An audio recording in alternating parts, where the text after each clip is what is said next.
Don't let the weather outside fool you. The freezing temperatures, the snow, the ice. Spring's just around the corner, and so I've got 10 things for you to do to make your place feel more inviting during the spring. Let's talk about it.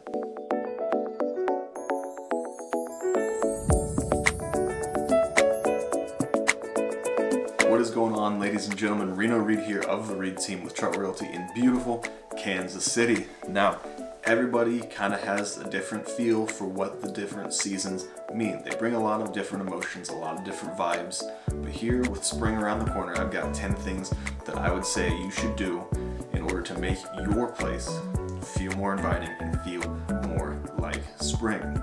So, number one, it's a really easy one. As the weather gets nicer, go ahead, open the windows, let in a nice breeze, but also let in some natural light to go ahead and lighten up the place, provide some fresh air, some fresh airflow, and that way, before the temperatures get too ridiculously hot, and while they're not too ridiculously cold, you save a little bit on your gas, on your electric, all while making it feel more fresh and more like spring. Number two, go ahead and change out some of the scents that you're using around the house, whether that's candles, air fresheners, or things of that nature. We associate different smells with different time periods, with different emotions and things of that nature, and spring is really no different. So it's a really cheap way for you to kind of get a better kind of feel for more fresh in the house. So a couple of scents that I recommend for those spring feels, those spring vibes, those spring memories. Go ahead and try out some lavender or some lilac or something similar. Number three, okay, we all know this one was going to be on there and I didn't want to open with it, but spring cleaning. It's been around as a concept for a long time for a reason.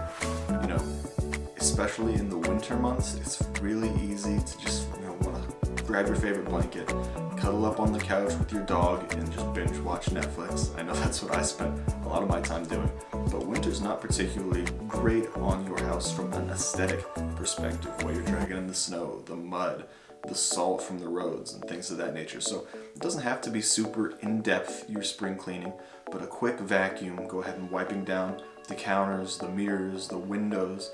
It makes it feel a lot brighter and cleaner because it's not so dull, it's not so dirty, it's not dusty, but it also has the opportunity to get you more in the mood, get you more motivated to make some changes that make your place feel more you, get you motivated to make these big decisions and potentially finalize the rest of this list.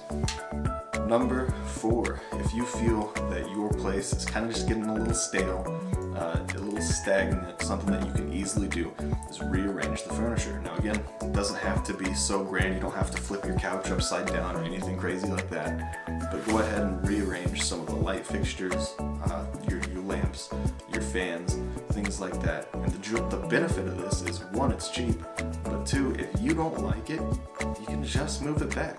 It's really easy, but it gives it a different feel, and it can help make it potentially feel an old space feel a little bit more alive and new.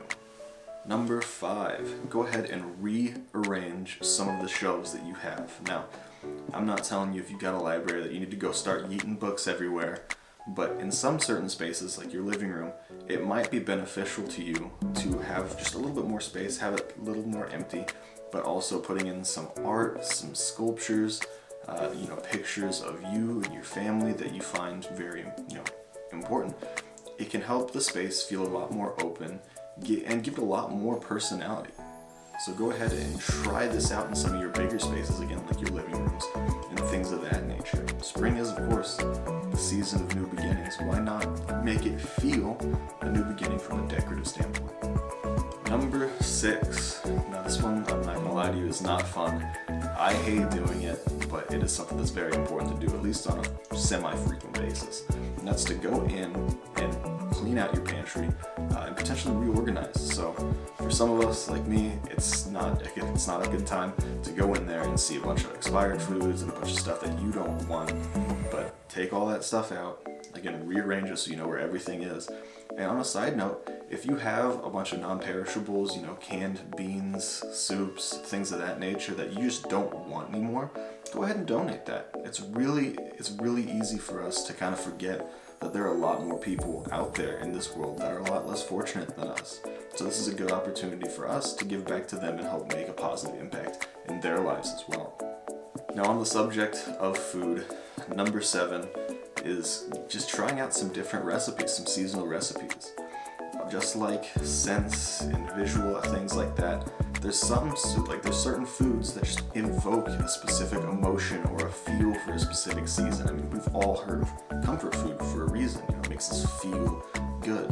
But just like that, there's things in recipes that don't feel like winter, for example. So throughout the winter months, I mean, they're coming to an end, but gather up a bunch of different recipes to try out. Some things that are requiring the grill, or some seasonal vegetables and things like that. And it helps you as a person kind of get more in touch with these seasons, right? Especially if you love cooking, it's a great way to broaden your array of recipes as well.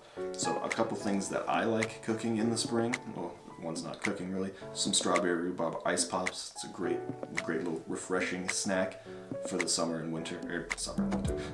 spring months. A lemon thyme chicken recipe, grilled chicken, or a strawberry, arugula, and avocado dressing salad. Some things that I personally am planning to make in the coming weeks.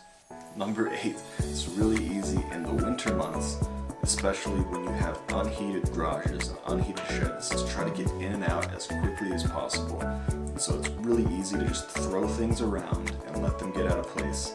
But go ahead and tidy up your garages or your shed. So that way, especially if you've already had a spot for it in the past, it shouldn't really take a whole lot of time.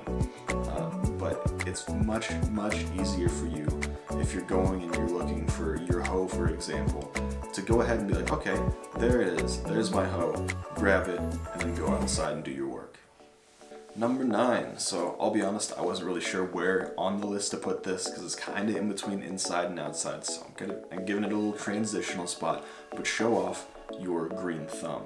Okay, so for instance, inside, go ahead and add some greenery, some real greenery, some plants that kind of make it feel more alive. They give it a little bit of a pop of color, as you can see, but it also, the plants will take in the CO2 that we breathe and give off some oxygen to help kind of purify your air.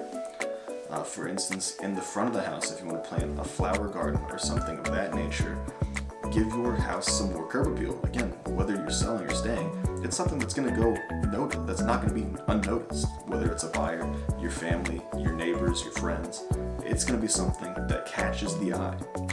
If you're so inclined, go out back, plant a garden that has some fresh fruits and vegetables that you can grab and cook with. Not only is this just a fun thing, a fun task to do, a fun hobby, but it's also going to be an eco-friendly way for you to feed your family because you're able to control your waste. You're using less waste, which is, of course, a very good thing.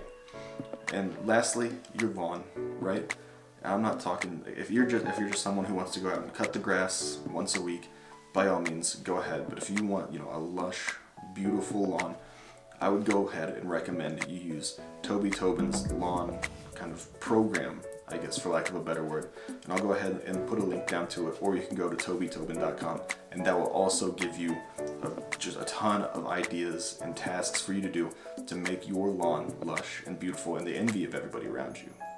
And then finally, number 10, spring is a fantastic time to start getting outdoors, get some exercise, some fresh air, some vitamin D. That's all important that not a lot of us get anymore, especially sitting inside on the screen, but that's a little bit of a tangent. Go ahead and tidy up and clean up your porch, your deck, all the furniture and things of that nature, right? So that might be, finding a pot or something that has a crack, fixing that, making sure your furniture is in good shape. This doesn't have to be something ridiculous. Just keep the things that you have in good shape, and that's going to go a long way to making your outdoor space feel so much more, again, more you, but also make sure that it's clean, it's tidy, and again, in some places, give your neighbors just a little bit of jealousy, okay? So, If any of these tips helped you, or if I forgot any, go ahead and leave a comment and describe. Let me know what I missed, or let me know what you found to be the most useful. Until then, I'll see you guys next time.